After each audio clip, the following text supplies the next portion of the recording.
सुनो, मैंने आज तक जितने भी पैसे आपके पर्स से चुराए हैं वो सब मैंने अपनी अलमारी के सेकंड ड्रॉर में रखे हैं, और मेरी बैंक में जितना भी पैसा है वो सब आप ले लेना। क्या हुआ?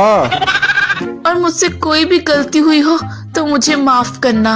और हाँ, आपको जो चिप्स पसंद है ना, वो मैंने किचन के थर्ड ड्रॉर में छुपा के रखे हैं, वो भी खा लेना और अपना ख्याल रखना। लेकिन हुआ क्या? कहाँ जा रही है तू? मैं नहाने जा रही हूँ, पता नहीं वापस आऊंगी कि नहीं।